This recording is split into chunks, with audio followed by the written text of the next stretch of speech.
आवाज़ विशेष कार्यक्रम में आपका स्वागत है और विशेष में आज हमारे साथ है अम्बेडकरेट पार्टी ऑफ इंडिया के राष्ट्रीय अध्यक्ष धीमान विजय मानकर साहब। विजय मानकर साहब की जो विशेषता है कि जो समसामयिक मुद्दे और जो कॉन्स्टिट्यूशनल मैटर है, ह्यूमन राइट्स के मुद्दे हैं, इन सारे मुद्दों की जो समझ है वो समझ जनता तक पहुंचाने का काम विजय मानकर साहब करते हैं। आज विजय मानकर साहब से बात करेंगे एक बड़े ही महत्वपूर्ण मुद्दे पर, जो मुद्दा आरक्षण से जुड़ा है। मानकर साहब, कार्यक्रम में आपका स्वागत है। मानकर साहब, एक बात हम इन दिनों देखते हैं कि जिस तरह से चाहे फिर हमारी न्यायपालिकाएं हो या फिर हमारे पॉलिटिशियंस हो, एक मुद्दे पर बड़ा काम करते हैं और वो होता है आरक्षण का मुद्दा। अब ये आरक्षण का मुद्दा पिछले दिनों भी इतने ज़ोर शोर से चला कि उसके लिए मोर्चे निकले, बड़े बड़े मोर्चे निकले, मुख्य मोर्चे निकले, क्रांति मोर्चे निकले, और ये मोर्चे के बाद मराठा आरक्षण की बात महाराष्ट्र से उठी और वो बात सदन के पटल पर आई, वहाँ से ये आरक्षण मंजूर भी हुआ।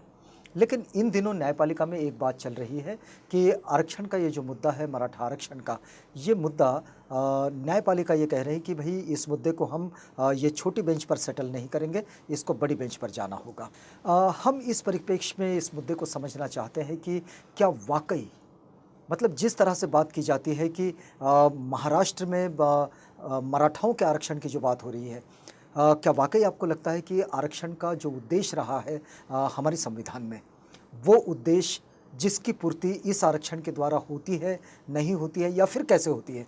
क्यों सुप्रीम कोर्ट चाहता है कि इसको बड़ी बेंच के पास डिस्कस करना चाहिए?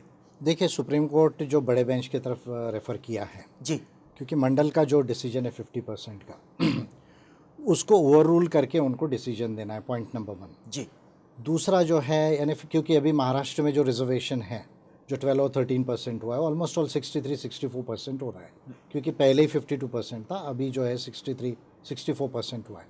तो उस परिप्रेक्ष्य में कॉन्स्टिट्यूशनैलिटी को ले डाउन करने के लिए लार्जर बेंच को दिया, बस साथ में स्टे किया। मैं समझता हूँ अब सुप्रीम कोर्ट है, उसका जुरिस्डिक्शन है, उसका डिस्क्रिशन है। जी, जी, पर जो इकोनॉमिकली वीकर सेक्शंस है, जो 103rd अमेंडमेंट के बाद में जो इनकारपोरेट किए 15(6) एंड 16(6) जो है अभी कॉन्स्टिट्यूशन ऑफ इंडिया के आर्टिकल्स में, उस पर स्टे नहीं किया, लेकिन इस पर स्टे किया है। तो ये एक पहला मुद्दा है कि इसकी कॉन्स्टिट्यूशनैलिटी को टेस्ट करने के लिए रेफ़र किया है, जो मैं समझता हूँ कि एक तरह से ठीक स्टेप है। रही बात दूसरी की भी मराठाओं को रिजर्वेशन होना चाहिए या नहीं होना चाहिए, तो इसके मेथोडोलॉजी में जो गायकवाड़ कमीशन है जी, तो जो स्टेट बैकवर्ड क्लासेस कमीशन की जो रिपोर्ट जो है, जो 2019 में जो है वो सेटल हुई महाराष्ट्र में, उसके बाद में स्पेशल एक्ट जो है महाराष्ट्र लेजिस्लेटिव असेंबली ने पास किया 2019 में, जी, जिसको हम backward classes, social and educationally backward classes act भी कहते हैं, 2019 का जो है वो। अब गायकवाड़ कमीशन का जो मेथोडोलॉजी है सर्वे का, जी, वो उसकी साइंटिफिक मेथोडोलॉजी को टेस्ट करने का भी एक इसमें इशू है। और जहाँ तक गायकवाड़ कमीशन की जो सर्वे की रिपोर्ट्स आ रही है, काफ़ी एग्जॉस्टिव सर्वे किया ऐसा जो है वो कहा जा रहा है, जिसमें जो लार्जर सेक्शन ऑफ मराठास है वो बैकवर्ड है, ये उसमें प्रूव हो रहा है। अगर उसकी मेथोडोलॉजी प्रूव होती है तो रिजर्वेशन स्टैंड करेगा। लेकिन आपका स्टडी क्या कहता है इसका? मतलब गायकवाड़ कमेटी का जो रिपोर्ट है, जिसके आधार पर महाराष्ट्र में ये जो मराठाओं का आरक्षण है जिसको सेटल किया जा रहा है, आपको क्या लगता है कि ये उन्होंने जिन निकषों पर ये स्टडी को किया है, क्या वो ठीक है? काफ़ी हद तक ठीक है, पर अभी डिफरेंट क्राइटेरियाज लगा के उसको जो है डिफरेंट इंटरप्रिटेशंस किए जा सकते हैं। देखिए, जो मेजॉरिटी ऑफ द 60-70% मराठास हैं, देखिए, क्योंकि Maratha community it is not a caste, actually it is an identity. अगर आप थोड़ा सा मराठास की हिस्ट्री में जाएंगे तो 1942 तक मराठास जो है वो बैकवर्ड क्लासेस थे। आप अगर बॉम्बे प्रोविंस को देखेंगे या सीपीएन बैरार में तो कुनबी हो जाते हैं, तो वो जो है वो बैकवर्ड क्लासेस रहे। शाहू महाराज का जो रिजर्वेशन शुरू हुआ उसमें भी शाहू महाराज के रिजर्वेशन में भी मराठास थे, SC STs के साथ में, बाकी सब लोगों के साथ में। जी, जी, ये तो काका कलेलकर कमीशन की जो रिपोर्ट आई वहां से एक्सक्लूड किया गया मराठास को, आप ध्यान दीजिए। और फिर मंडल ने इनको कहाँ रख वो दिया? नेचुरली मंडल से भी एक्सक्लूड हुए वो। अच्छा। फिर खत्री कमीशन है, देशमुख कमीशन है, जितने कमीशन हुए या कमिटीज हुई है उन्होंने इनको एक्सक्लूड किया। 42 के बाद से एक्सक्लूशन स्टार्ट हुआ है मराठास का। तो इसकी कोई खास वजह रही होगी? नहीं, देखिए, अब ये इकोनॉमिकली थोड़ा सा एडवांसमेंट था, पॉलिटिकल एडवांसमेंट था मराठास के अंदर में। अच्छा, तो इसीलिए जो है काका कलेलकर कमीशन तो वैसे भी जो है वो कोई कॉन्क्रीट स्टडी नहीं था। और उसके बाद मंडल कमीशन का स्टडी आया, फिर उसने भी ज़्यादा सोशल क्राइटेरियाज को लगाया। उस समय मराठास में काफ़ी चीफ मिनिस्टर्स थे, तो उसके वजह से उनको लगा कि नहीं, ये तो कम्युनिटी बैकवर्ड नहीं है। इकोनॉमिकल एस्पेक्ट्स को ज़्यादा देखा गया।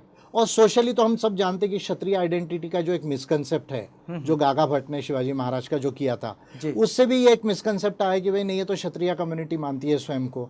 लेकिन अगर आप वाइडर स्टडी करोगे कुणबी मराठास या मराठा कुणबीस का, तो वो जो है पीजेंट्री है, पीजेंट्री यानी मिडिल पीजेंट्री बोला जाता है उसको, यानी जो बेसिकली किसान लोग हैं, जिसमें बेसिकली कुणबी थे, धनगर थे, साली थे, माली थे, भंडारी थे, और ये सब कम्युनिटीज़ मिलके, लोहार सुतार थे, और ये सब मिलके जो है बाद में जो है वो मराठा आइडेंटिटी बनी है। तो ये उसकी सोशोलॉजी है। अब ये सारे जो कन्फ्यूजन्स थे, अब जो गायकवाड़ कमीशन ने जो रिसर्च किया है वो काफ़ी हद तक वैलिड लगता है, और हाई कोर्ट ने भी स्वयं कहा है कि ये काफ़ी साइंटिफिक स्टडी है। पर अगर डिफरेंट क्राइटेरियाज लगाए जाए तो मैं समझता हूँ कि हो सकता है सुप्रीम कोर्ट उसको अनसाइंटिफिक स्टडी बोल के अनकॉन्स्टिट्यूशनल भी घोषित कर सकता है। ये सुप्रीम कोर्ट पर डिपेंड है, उस पर रेमेडीज़ पर मैं बाद में बात करूँगा। लेकिन अगर हम लोग इस बात को अगर समझ रहे हैं कि ये आरक्षण मराठाओं के लिए जिस तरह से ये सोशल क्राइटेरिया लगाकर लोगों ने टेस्ट करना चाहा, तो क्या ये टेस्टिंग कॉन्स्टिट्यूशनली टेस्टिंग ठीक था? ये कॉन्स्टिट्यूशन के हिसाब से तो बिल्कुल सही। देखिए, अगर आप लैंग्वेज ऑफ आर्टिकल 16(4) को पढ़ेंगे या 15(4) को पढ़ेंगे, तो 16(4) कहता है any backward classes of citizens, 15(4) कहता है any socially and educationally backward classes, यानी एनी जो भी इस क्लासीफाई होते हैं इस क्राइटेरिया पे, जो सोशली और एजुकेशनली बैकवर्ड है या बैकवर्ड क्लासेस ऑफ सिटीजन्स है, उनके लिए रिजर्वेशन का प्रोविजन है, या स्पेशल प्रोविजंस जैसे एजुकेशन वगैरह में जो रिजर्वेशन है उसका प्रोविजन है। तो कॉन्स्टिट्यूशन के हिसाब से तो अगर वो सोशली और एजुकेशनली बैकवर्ड है, अगर गायकवाड़ कमीशन की रिपोर्ट प्रूव करती है, तो रिजर्वेशन तो मराठास को मिलना चाहिए, इसमें कोई डाउट नहीं होना चाहिए।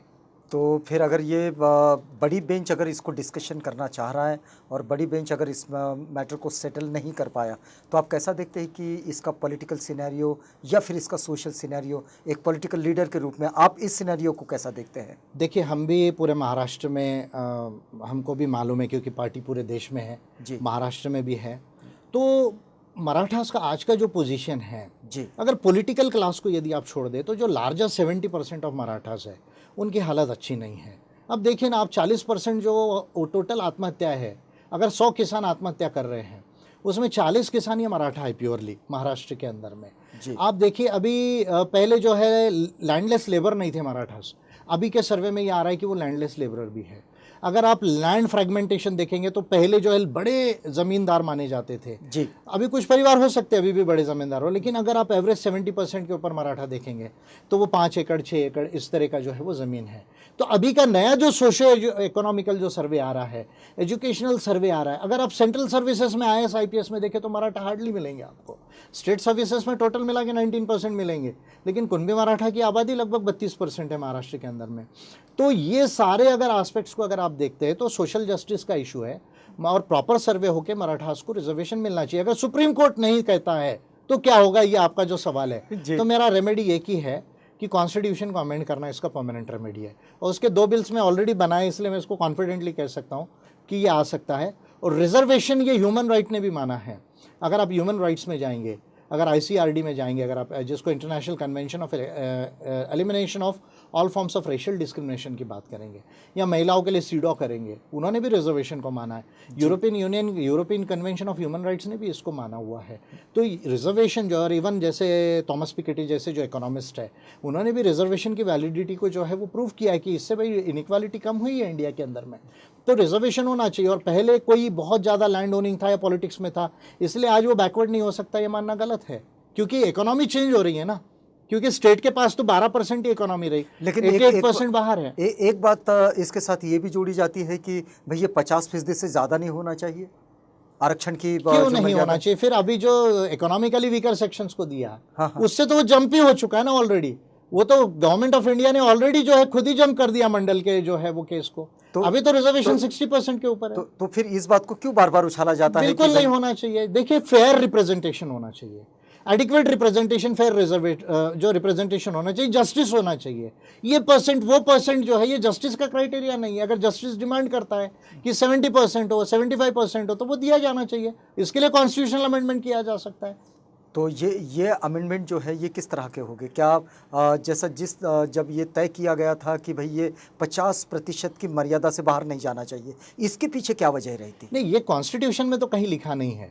हाँ। ये तो मंडल ने कहा कि 50% होना चाहिए मंडल के केस में। अच्छा, जो सुप्रीम कोर्ट ऑफ इंडिया में, अगर कॉन्स्टिट्यूशन में आप देखोगे तो वहां कहीं पे इतना परसेंट होना चाहिए, इतना परसेंट होना चाहिए, ऐसा नहीं लिखा है। वहां तो एडिक्वेट रिप्रेजेंटेशन, एडिक्वेट रिजर्वेशन की बात की तो गई ये है। बिना मतलब से प्रचारित किया जाता है? नहीं, कॉन्स्टिट्यूशन में बिल्कुल नहीं है। तो मंडल कमीशन का जो केस है 92 के बाद, उसके बाद प्रचारित हुआ है। मतलब बहुत सारी ऐसी चीजें हैं कि जो लिखी गई नहीं है लेकिन वो प्रचारित जुडिशियल होती रहती है। इंटरप्रिटेशन से लाई गई है। अच्छा, एक बात और भी इसके साथ जुड़ती है आरक्षण के इसी मुद्दे के साथ में कि मराठाओं में जो बिल्कुल आगे बढ़ चुके हैं, जो बिल्कुल संपन्न है वे, और जो अभावग्रस्त है वे, इन लोगों को बाइफरकेट करने के लिए जिस क्रिमिनल लेयर का इस्तेमाल किया जाता है, क्या वो इस आरक्षण के साथ भी जुड़ता है? नहीं, क्रिमिनल लेयर लगा के आप जो ऑलरेडी फॉरवर्ड है उनको आप एक्सक्लूड कर सकते हैं ना। ओबीसी में है ही वो ऑलरेडी। मान लीजिए अगर मराठास में जो है अगर क्वालिफाई हो जाते हैं तो जो उनमें जो एडवांस्ड है, जैसे जो करोड़पति लोग हैं, मान लीजिए 10 लाख से ऊपर इनकम है और किसी के घर में सर्विसेज में 2-3 लोग, वो तो एक्सक्लूशन किया जा सकता है ना, वो कोई बड़ी बात नहीं है। पर उसके लिए 70% मराठास को रिजर्वेशन ना मिले, 80% मराठास को रिजर्वेशन ना मिले, ये कहना, ये मैं समझता हूँ न्याययुक्त नहीं है। ये तो अन्याय हो जाएगा फिर।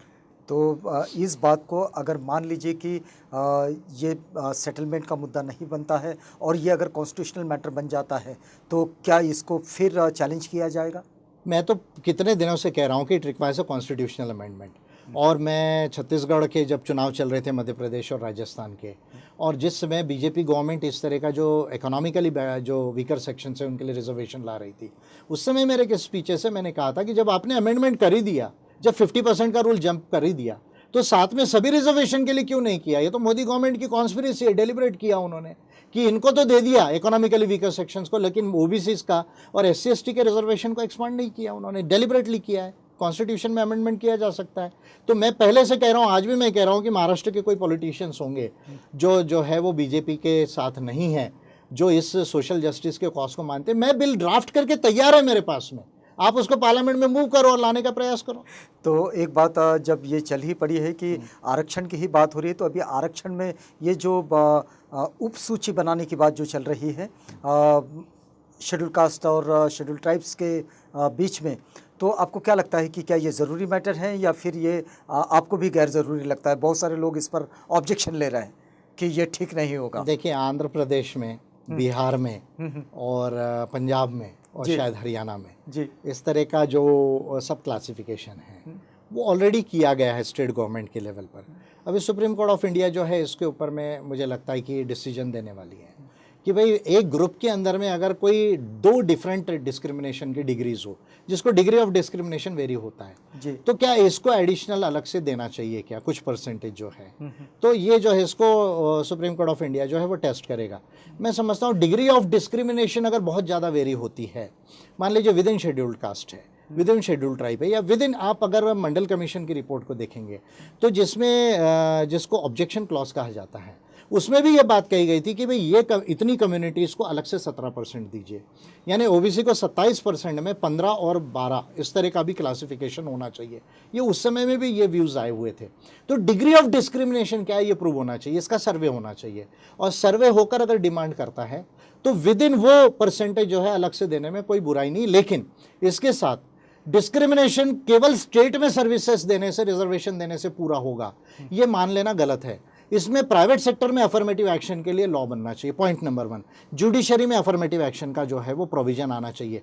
तब जब स्टेट एंड मार्केट दोनों में जाकर जब जो है वो रिजर्वेशन या अफर्मेटिव एक्शन एक्सपांड होगा, तब जाके डिस्क्रिमिनेशन समाप्त होगा। तो इस क्राइटेरिया को हम लोग मराठा आरक्षण के साथ जोड़ सकते हैं? बिल्कुल, अगर ये होता है तो मराठाओं को भी अप्लाई होगा, मराठा क्वालिफाई होंगे तो सबके लिए अप्लाई होगा। चलिए, इस बातचीत को हमें यहाँ पर रोकना होगा। अगर हम इसे समराइज़ करना चाहे तो इस पूरे मुद्दे को आप कैसे समराइज़ करते हैं?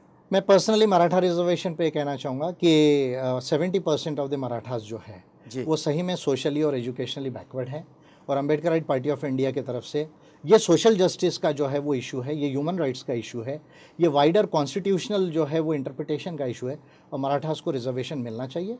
अगर सुप्रीम कोर्ट ऑफ इंडिया इसको लॉ के आधार पर डिस्क्वालीफाई करता है तो कॉन्स्टिट्यूशनल अमेंडमेंट करके मराठा और मराठा जैसी और तत्सम कम्युनिटीज़ को भी रिजर्वेशन एक्सपांड किया जाना चाहिए, और साथ में प्राइवेट सेक्टर में अफर्मेटिव एक्शन आना चाहिए, और जुडिशरी में डाइवर्सिटी और रिजर्वेशन का प्रोविज़न आना चाहिए। बात यह है कि अफर्मेटिव एक्शन पूरी दुनिया में किया जाता है और ये एक ऐसी प्रक्रिया है जिसके द्वारा हम सामाजिक न्याय और समानता को स्थापित करते हैं हमारी जीवन शैली में और हमारी सामाजिक चर्या में। इसी बात पर ये आज बात हो रही थी कि मराठा आरक्षण के संबंध में जो पूरे देश में चर्चाएं चल रही है, इसी पर हम लोग एक छोटा सा ब्रीफ इंटरव्यू कर रहे थे विजय मानकर साहब के साथ। साहब, आप हमारे साथ आए, हमसे बातचीत की, इसके लिए आपका बहुत बहुत धन्यवाद। आप बने रहिएगा आवाज़ इंडिया के साथ। ये बातचीत जो आवाज़ विशेष में हमने आपके लिए लेकर आए थे, अम्बेडकराइट पार्टी ऑफ इंडिया के राष्ट्रीय अध्यक्ष धीमान विजय मानकर साहब के साथ ये बातचीत थी। आप बने रहिए आवाज़ इंडिया के साथ, प्रोग्राम आगे भी जारी है।